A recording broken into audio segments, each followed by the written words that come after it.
everyone. Kill a few people. Kill no people. Kill one guy, one stupid guy who no one loves. Now you're just making it sad.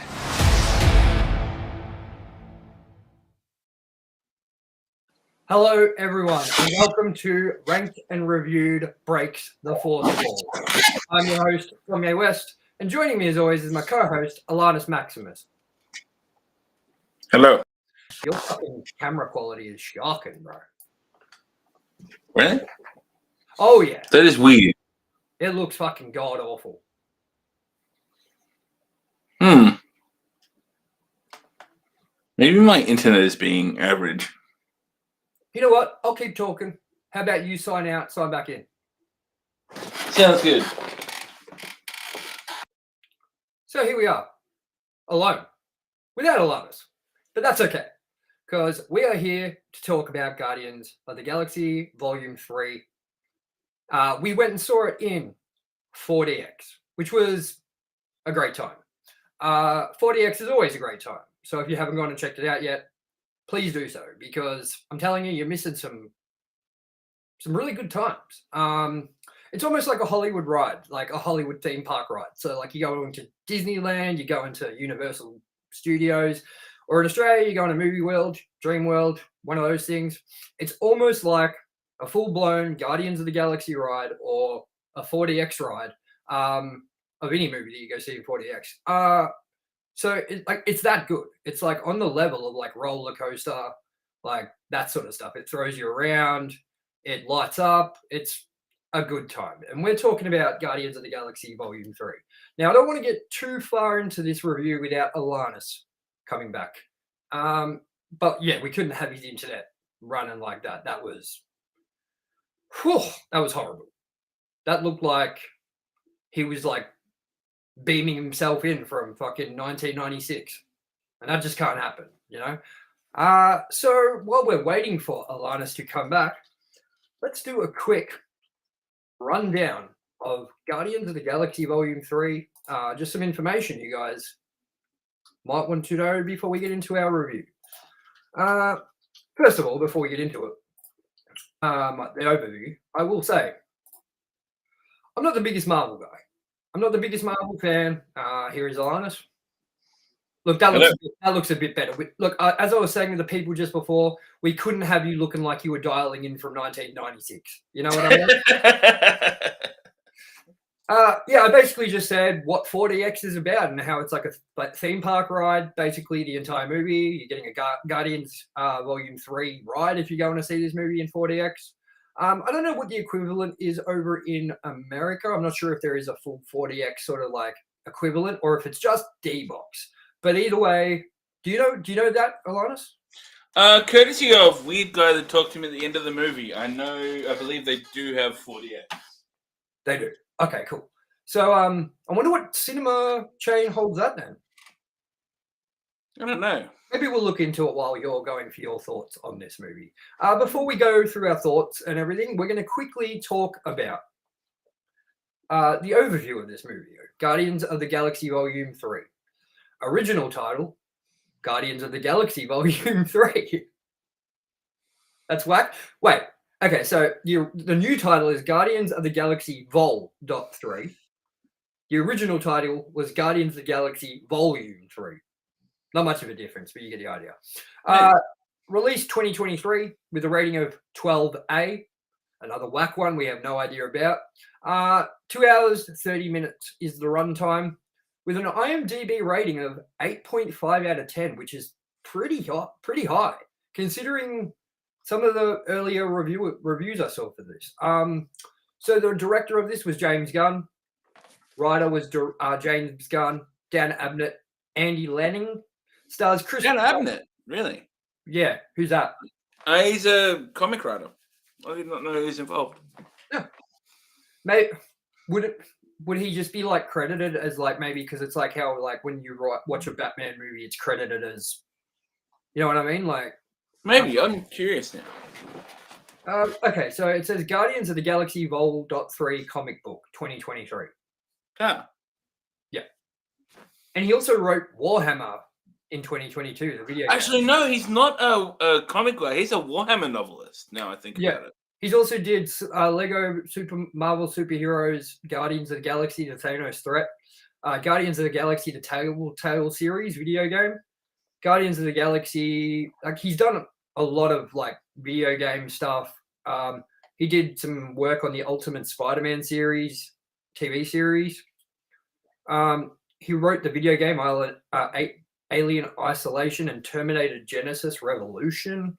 So he's written some pretty high-profile stuff, just not in high-profile formats or high-profile games that did well. You know what I mean? So, I mean, I think Alien Isolation did okay, but Yeah. So a little interesting news. This is actually so far the highest-rated Guardians of the Galaxy movie on IMDb so far. Guardians of the Galaxy 1 comes in with an 8.0, and Guardians of the Galaxy Volume 2 comes in with a 7.6. The little sort of rough outline of this is still reeling from the loss of Gamora. Is that right? Yep. Peter Quill rallies his team to defend the universe and one of their own, a mission that could mean the end of the Guardians if not successful. And the box office budget for this movie was, in fact, 53 cents. Oh, that'd be all right, eh? Pretty sure they would have just like been blown away by their return then, eh? You know what? I cannot find. Oh nope, I cannot find the box office budget, which is fucking strange. Yep, no box office budget. Apparently, this movie cost $0. So, Alannis, let's get into it. What are our thoughts on Guardians of the Galaxy? And I'm going to get you to go first. Didn't mind it. It was not a bad time. For 2.5 hours, it flowed pretty well. It didn't feel like I was sitting there for 2.5 hours. I think the 40X really kind of enhanced that point, though. It once again, I kind of found that these Guardians movies have wasted a bit of opportunity on some characters. I think High Evolutionary was a bad choice. In the comics, he has nothing to do with Rocket. He is a lot more powerful, a lot more of a threat. I feel that they just threw down something that could have been really good and put it in a Guardians movie when I don't think they should have gone there with that. And Adam Warlock, another one that wasn't created like that. He wasn't created by a race that was made by the High Evolutionary. He was created by some kind of, I think, technology enclave on Earth to be essentially be a superhuman, and is also a lot more of a big thing than the movie made him out to be. Which is interesting because the dude I was talking to afterwards, it was a bit weird saying, "Oh, he seemed OP." And it's like, dude, you're watching a comic book movie. You've got like it's. I don't know. But I think those are my two main bugbears with it. I probably should have said, like, we'll try to avoid spoilers if we can for the first little bit. I don't know, but if you just said anything spoilerish, oh no, that's all kind of common knowledge.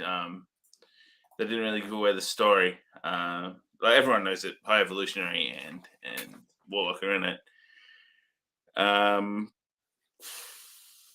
I guess the other thing is, it's as you said, that the story didn't have much to it.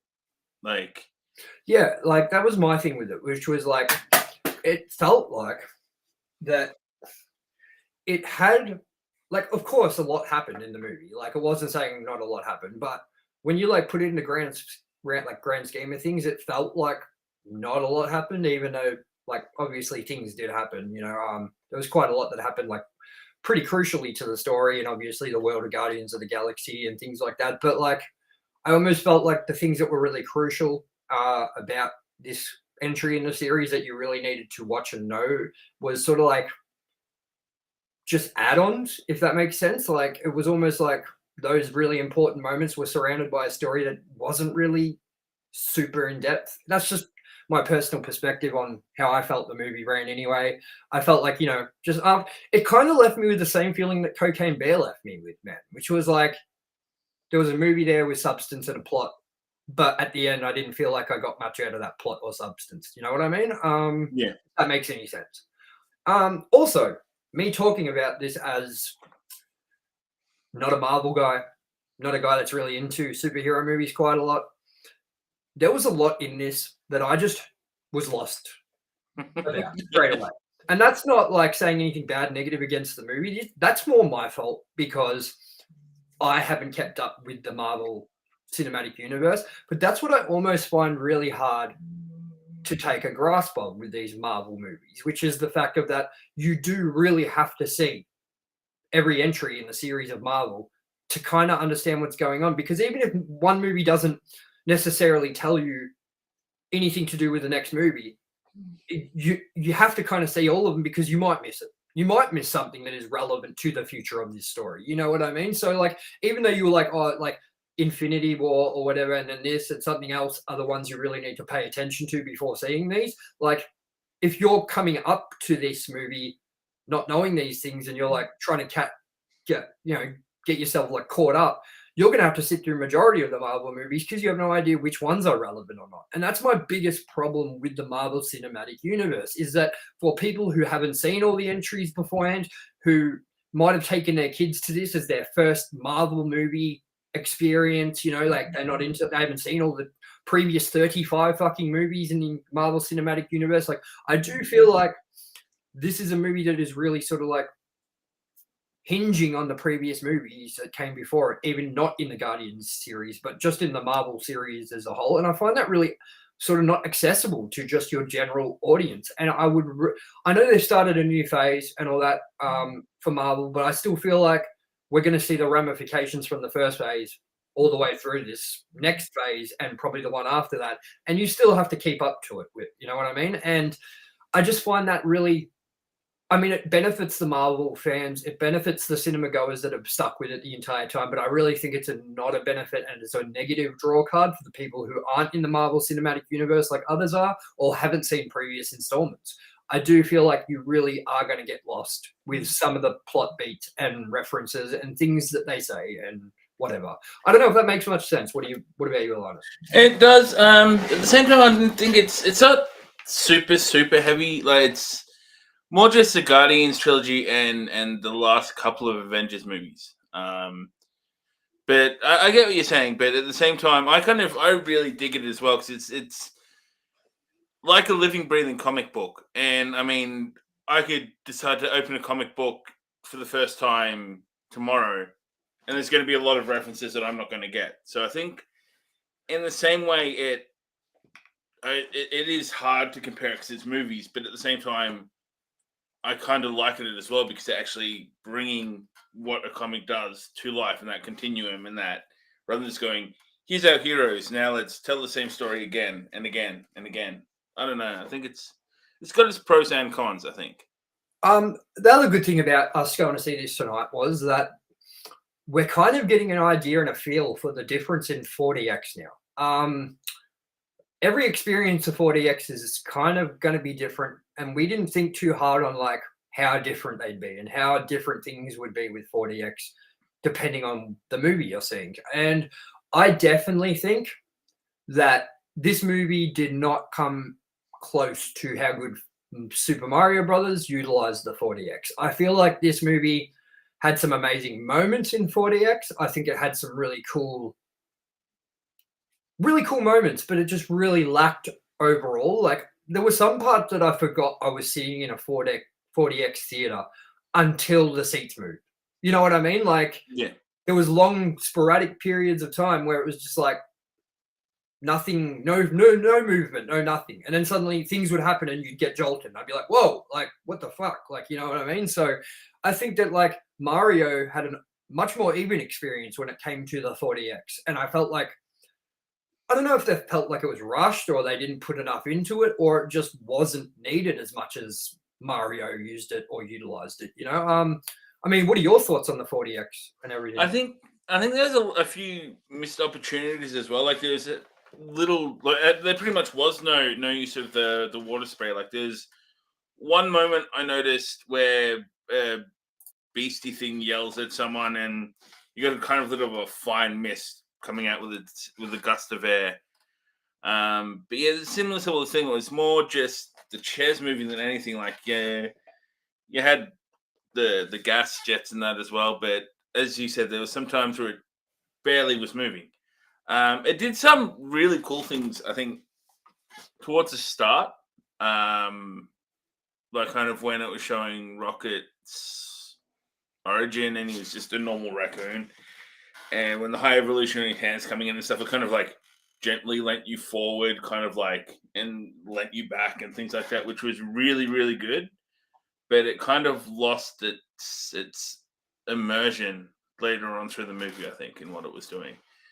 Yeah, definitely. I mean, it had some great moments in it. I'm going to say that, like, straight up, probably the best moment for me, 4DX wise, 3D wise, and just action, like, sort of moment throughout the whole movie was the part where Baby Groot, like, had all the fucking guns and was, like, spinning around with the guns and shooting everyone. You know what I mean? That part looked fantastic in 3D. The 4DX was moving, like, the way the cameras were sort of moving around Groot.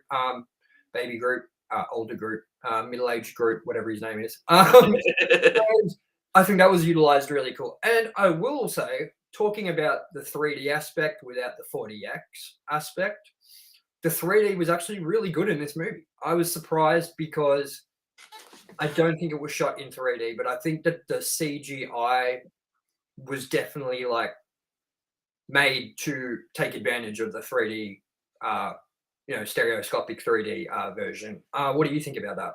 Absolutely, and some things really popped and gave a bit of depth. There's some elements that worked really, really well. It was kind of, you had your foreground and you had your background, and you had that depth there, which you don't get a lot of the time. Some things coming out, some things, they did well, especially for a conversion. Yeah, well, that's the thing. It would have to have been conversion because, I mean, when you look at something like Avatar: Way of the Water, which was shot like specifically in 3D, you can just tell even in the shots that aren't relying on like a lot of CGI, or that, I mean, Avatar's a bad example because it's the whole thing relies on a lot of CGI. You know what I mean? But like when it's just like not even sort of like really action sort of things, or when things aren't really in the foreground or whatever, you can still see that 3D a lot more than you would in a movie like this. You know what I mean? But I definitely think having the CGI helps rather than something like Scream 6 that we saw in 3D, and it was almost a complete waste of time. And that's because there isn't much CGI in those movies, or sort of like there is, but it's more like effect stuff, not like actual like 3D models and 3D like computer generated like spaceships and things like that. You know what I mean? Or even just the space itself. You know what I mean? So like Scream had, CG generated knife, CG generated blood, things like that. And that's all like, practical sort of looking, I guess, rather than like, made to sort of be a wow factor. You know what I mean? It's just a way to get sort of through it, So I mean, let's not get it. We can go into spoilers, of course, because we're starting to get into the time where we're going to talk spoilers. So if you want to see this movie and you haven't seen it yet and you don't want it ruined for you, I suggest leaving right now and coming back to watch the rest when you have seen Guardians of the Galaxy Volume 3, because we are going into spoiler territory. So Alannis, what did you think about the overall story of this, how it wrapped up, and do you think that it kind of did justice to the Guardians team that we know currently?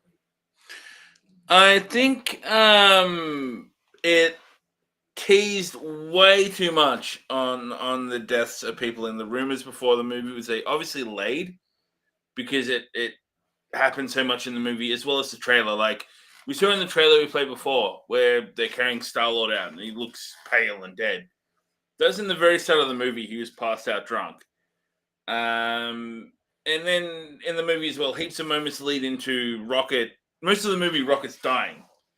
He comes back. There's a massive tease with Drax dying, because we all knew Batista doesn't want to do another movie. So there was a rumor of, they're going to kill Drax. They do that. Then Star-Lord dying. He doesn't die. It had too many teasers of that, which is one thing I didn't like. Amongst what I mentioned earlier from the non-spoilery stuff. But at the end, I think it did pass the torch reasonably well. Like it brought in the new team, brought in Adam Warlock.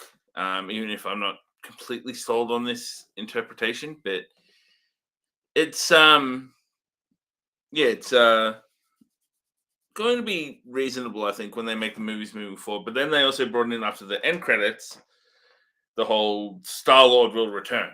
So he's clearly going to be back to some capacity at some point. I find that they have to do that though, man. As much as people might wanted them, like true Marvel nerds would have wanted them to move on with that or whatever, you know what I mean?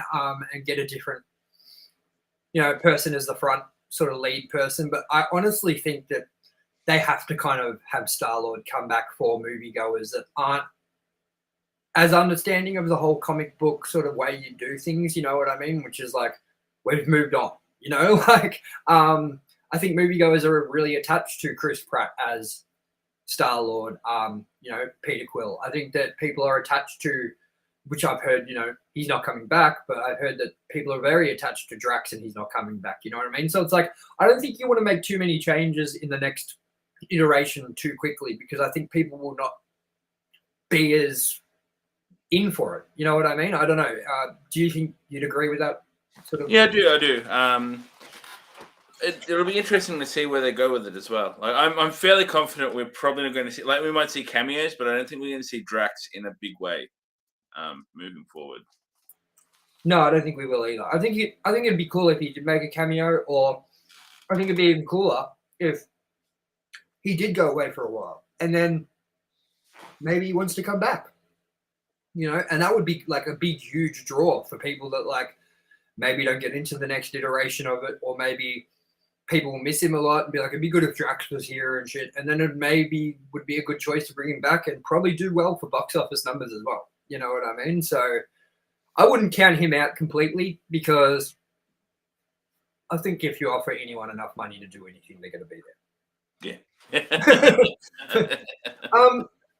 And again, what did you think about the performances of all the actors and actresses in this film? I enjoyed Gamora for the first time in pretty much ever. I liked the kind of more bitchy, hates Peter Quill Gamora. I didn't like her much in the other movies. I enjoyed watching her die in Infinity War, but I found her a lot more tolerable in this. Other than that, I think it did well. I'm never going to be completely sold on Christopher Pratt. Yes, that too. As Star-Lord, he's kind of like Chris Pratt cosplaying as Star-Lord, and I mean he's made it his own bit. I think there could have been better castings out there and better interpretations of him. Yeah, I'm gonna miss Drax. Definitely gonna miss him being in the forefront. Yeah, everyone did great. It had its good moments. It had its sad moments. In my head, its actiony moments. I think no one did a particularly bad job. I think it's kind of weird though, because wasn't there like lots of rumors leading up to this film that like maybe that Drax was going to die and things like that? Yeah. And that's what I mean. They kind of teased it, and it just felt like the whole time they were trying to tease that someone's going to die, and there was no payoff. It wasn't like, a similar sort of thing happened with Infinity War and Endgame, but in the end, you did have those kind of shocking, some you wouldn't see coming deaths that were permanent deaths. You have something you did see coming. You had teasing moments. I think it was just delivered a lot better. It wasn't just, he's dead. No, he's not. He's dead. No, he's not. It took, there's no, I don't know. I think if they were going to go that angle, they should have had at least one major death. Maybe they should have killed Drax. I honestly think that, to be honest, dude, I really thought that they were going to stick that Peter Quill death. You know what I mean? I did as well. I was like, fuck, he's dead. I really thought that was like going to be it. Like, it to me looked like that was meant to, like, you couldn't have been almost more fucking dead. You know what I mean? And I was like, whoa, so they're going to really do something of like consequence here. Because like, isn't that one of the things that people have sort of like a gripe with the Marvel movies is that they never take really sort of big chances like that, and they always play it sort of safe. They do and they don't. Like the Avengers movies, as we saw Tony Stark die, Black Widow, Loki and Gamora, who are obviously back to a capacity. But I mean, it's at the same time as well. No one stays dead in comics, but there have been more kind of, at least at this point, permanent killings. In this one, I think is the bad side of it, where they just don't do that, and I think they should have. Definitely, and I mean, like, I especially think if you're going to be doing like a whole new Guardians sort of like thing coming up, you know, like a new team, maybe, you know, like maybe take that chance of like killing off Star-Lord, because it's not like you couldn't bring him back in some formal way, you know, like as you said, in comic books, no one stays dead, you know what I mean? So it's like there could have been a way to bring him back, you know what I mean? There could have been a way to write him back into it if you really wanted to, but I think that it would have been really ballsy if they did stick that landing. You know what I mean? Absolutely. And just went with it and see what people thought. I think it would have been delivered with like, it would have been a sucker punch, and it would have been done really bloody well. Like that moment where I thought he was screwed. I was like, holy shit, this is a good twist. Like, yeah. The movie was pretty much this happy ending, and then that happens. Like, yeah. Yeah, definitely. And yeah, like, what did you think of, like, you talked a little bit about the villain in this movie. What did you think about, like, him as an overall character? What would have been your decision if you didn't want to go for someone like him? I'm not sure where I'd go if they didn't do it that way. I understand why they did it, but I also think they didn't use the High Evolutionary in the right way. They could have even made a new character, or someone else at least. It seemed weird to do it that way. I liked the character he played, but it wasn't what I'd want it to be like. And I've thought that ever since I saw it. Like, he didn't look right. He's a great actor. I've seen him other things. He's in Peacemaker, and I think that's the main thing I've seen him in. And for what he had, he did well, but it just wasn't. I don't know. I think they chose the wrong character to use series. I think the crux of that. No, fair enough. And even from the trailers, I was kind of like, but I like that aspect more than I thought I would have, though. I think so. It's I guess in the mix there's a little bit of a win. Definitely. So let's kind of like give our sort of wrap up thoughts on the whole movie, the 40X experience, the 3D experience, and sort of give everyone an idea if we recommend them go see it in 40X, if we don't in 3D, if we don't, or if we just don't recommend it at all. I don't know. Let's start with you, Alannis. Go for it. I'll definitely, if you're a Guardians of the Galaxy fan and if you're a Marvel fan, it's definitely worth watching. There's worse entries out there for Marvel movies. And I mean, I put it around the same sort of level as the second Guardians movie. And I think if I wasn't approaching it from a comic book fan point of view, I'd probably put it higher than the second movie. But yeah, it's actually, I think there'd be less of a divide. I think I'd put it higher, but it'd be less of a close call, I think, if I didn't have the dislikes in the mix that I mentioned before. So it's definitely worth seeing. You'll have a good time, and I think it's worth seeing in 40X. Even though it wasn't as good as Mario, it was still worth that extra few bucks to see it in 1, 3D, and 2, in the 40X moving chair immersive kind of environment. Yeah, definitely. Okay, so I'll give you my sort of wrap up as a non-Marvel fan who really didn't expect much from this movie, or really expect much at all, because I'm just not fine-tuned into this cinematic universe. And that is that if you aren't into Marvel movies, just like me, like, I'm not saying I'm not into them, but, you know, you don't have a love for them like other people do or whatever, I would say avoid it unless you've seen all the entries in the Marvel Cinematic Universe sort of leading up to this. And I mean every entry, not just the ones that matter, because I think it's the sort of thing that you need to watch the entire Marvel Cinematic Universe to get an understanding and a love for the characters that are being shown on this screen. You know, in 4DX, I think if you like comic books and you are a Guardians of the Galaxy fan, go see this in 4DX. Go see this in 3D. It's a great time. But yeah, I definitely think that if you're not into Guardians or Marvel at all or anything like that, then this may not be the best entry point for you to get into it at all. I think you should definitely wait till you've watched other stuff. So, I mean, I hope that makes sense to everyone that kind of gets it where I'm coming from, which is like, it's a fine movie. It was not boring. It was okay, but a lot was lost on me just simply not knowing what had happened beforehand kind of thing. And I wish I got a chance to see at least rewatch the original Guardians and Guardians 2, but I just didn't get a chance to rewatch them before you went and saw this. So, I mean, I would give it a 3 out of 5. That's me not saying it's bad. That's me not saying it's good. That's me just saying it was fine. And that's because I'm not a Marvel guy. But that's, I'm sure for people out there that are like Marvel, like Alannis himself, I mean, what would you give it, Alannis? I'll give it, if we're saying giving it out of 10, I'd say it would be a solid. Well, it's a 3 out of 5, I said. So what would you 3 out of 5? Yeah. I'd say 3 to 3.5 then. So you're in the same area that I am. Yeah. I guess we just solid movie, not the best entry. Yeah, definitely. And yeah, I'd give this 4DX 3D experience the same as the movie. I'd give it a 3 out of 5. Yeah, I think that's fair. Super Mario Brothers was a 5 out of 5 in every regard for me.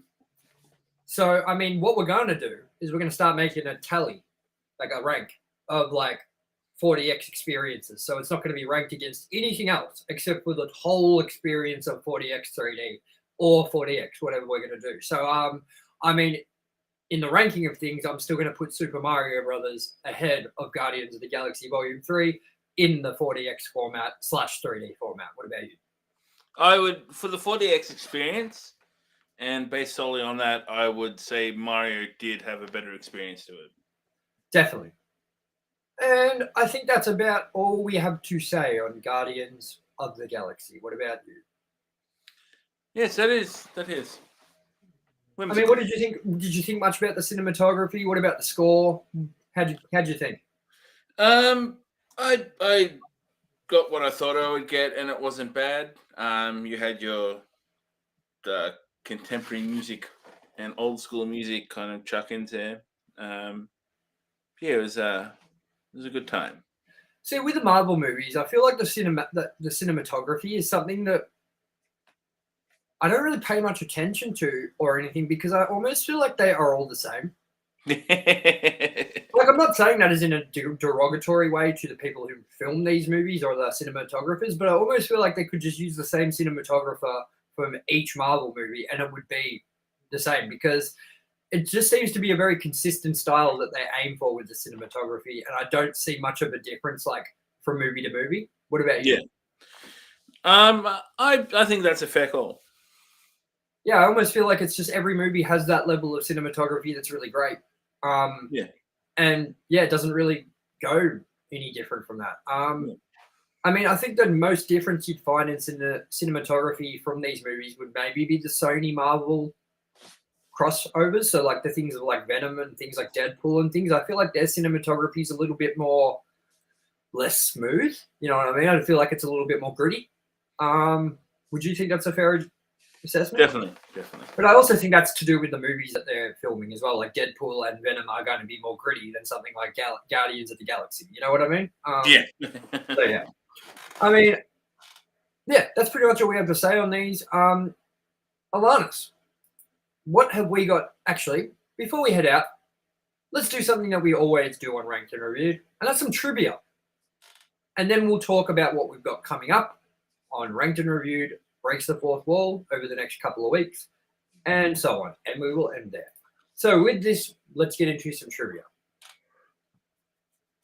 After James Gunn was fired as director, actor Dave Bautista, Drax, became one of Gunn's most vocal supporters, tweeting that James Gunn is one of the most loving, caring, good-natured people I've ever met.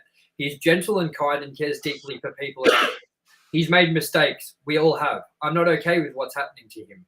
Batista even stated that he would demand to be released from his contract if the studio did not use the screenplay Gunn had originally written for this film. Gunn was later rehired. The character Adam Warlock was going to appear in the previous film, but he was cut out since James Gunn felt it had too many characters. He is confirmed to appear in this film.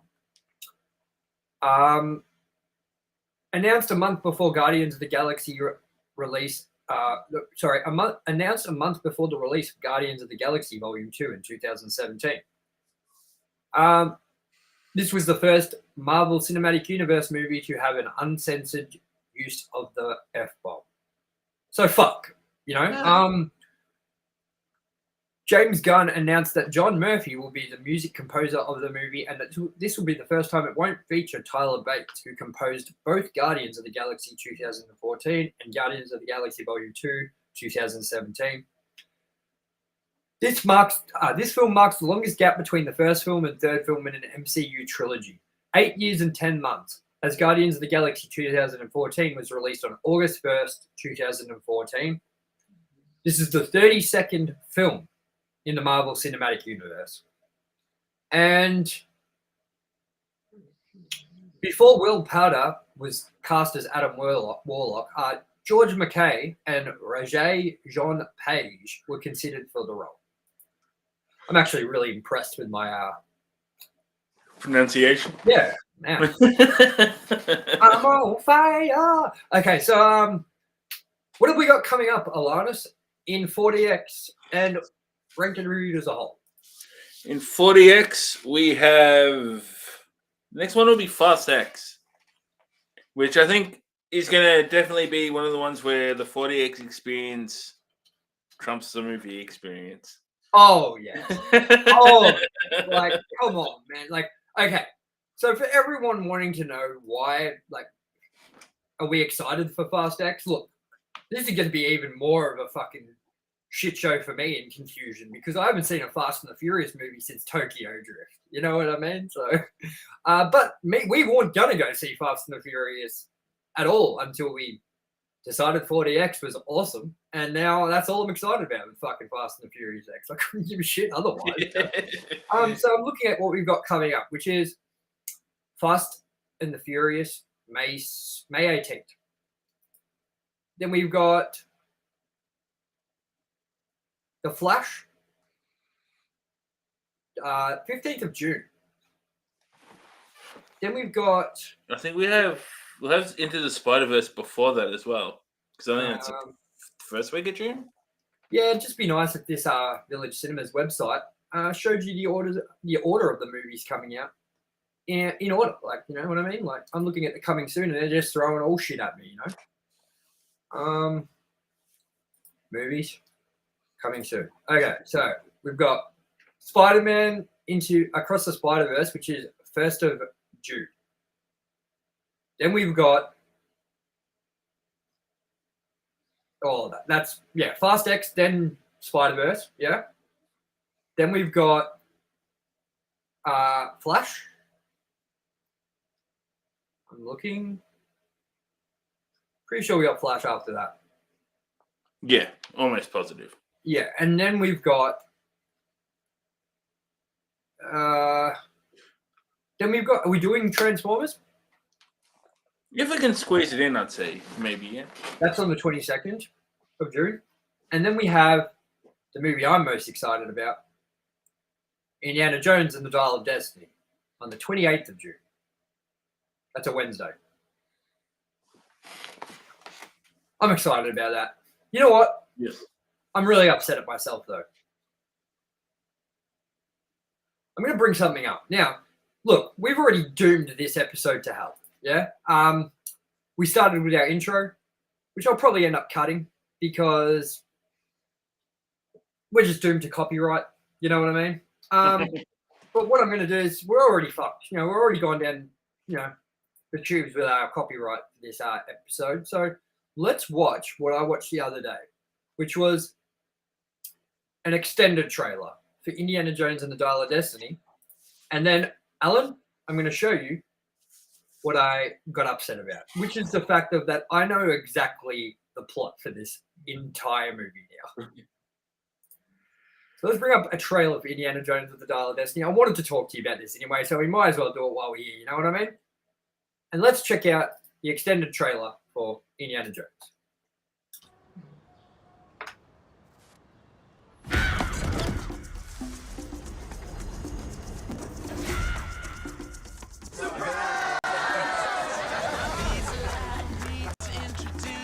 I'm retiring.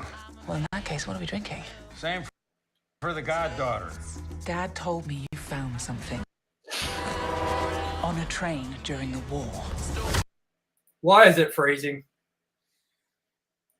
D- Give me a A sec. dial that could change the course of history. Why are you chasing the thing that drove your father crazy? Don't move. We need to get out of here.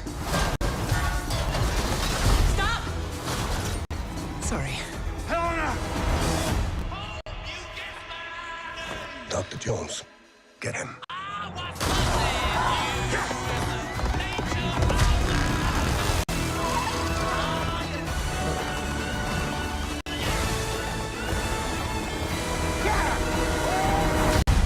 Hitler made mistakes, and with this, I will correct them all. You stole it. Then you stole it. And then I stole it. It's called capitalism. This way! Fasten your seatbelt. There might be some turbulence. You've taken your chances, made your mistakes. And now a final triumph. Give him hell, Indiana Jones! A few times in my life I've seen things. I've been tortured with voodoo. Been shot 9 times, including once by your father. Sorry!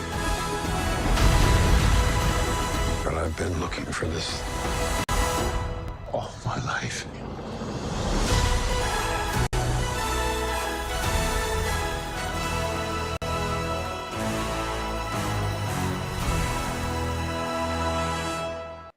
Now, Alannis, would you like to hear? I don't know if you noticed everything in this trailer that I noticed as soon as I watched it, which was the sound of someone back here. I'm going to go back. Hold on. Just going to find this little freeze frame just here. Okay, so You stole it. Hitler made mistakes, and with this, I will correct them all. okay, so we have the Dial of Destiny right here. Hitler made some mistakes. I'm here to correct them all. This is going to send them back through time. Obviously. And then I'm going to skip forward a little bit to this one screenshot here. All my life. Been looking for this. Including once by your father. Sorry! What's that? is that the Ark? That's the Ark of the Covenant. Yeah. So, I bet you can already piece together this story like I can. Yeah. The Nazis, this one guy that wants to correct Hitler's mistakes from Raiders of the Lost Ark finds the Dial of Destiny. He's going to go back in time. He's going to get the Ark of the Covenant that Indiana Jones fought so hard to keep away from the Nazis. And he's going to change the course of history with this. So Indiana Jones is forced to go back and reclaim this Ark again. And it's going to all tie nicely back into Raiders of the Lost Ark. Now, do you think that's a fair analysis right there? I think so. And with that, how are you, quickly before we head off, how are you feeling about the time travel element? I feel all right with it. I just hope that the rumors are not true, as always with this. And I hope we get a good send-off. You ruined my life by telling me those rumors. I'm telling you, look, I have nothing. Look, I'm going to say this for the last time before we head out with this about Indiana Jones. I have no problem with them making a female Indiana Jones inspired movie. But let's not ruin the franchise that Harrison Ford has been a part of for 50 years and been the face of for 50 years. And let's not ruin it by putting a female into the role. And I'm not being sexist. As I said, go for gold. I love Tomb Raider. I love female-led movies that are adventure-exploring fucking movies, yeah? But not an iconic fucking franchise like Indiana Jones. You can't do it and expect us to be happy with it. Like, it just doesn't make sense. Like, call it anything else. Anything. And I'll go see it. But don't be like, this is the new Indiana Jones. You know what I mean? Like, just don't. Please. I'm not going to get too into it now. Anyway, thank you, everyone, for checking out our review of Guardians of the Galaxy Volume 3. We hope you enjoyed it.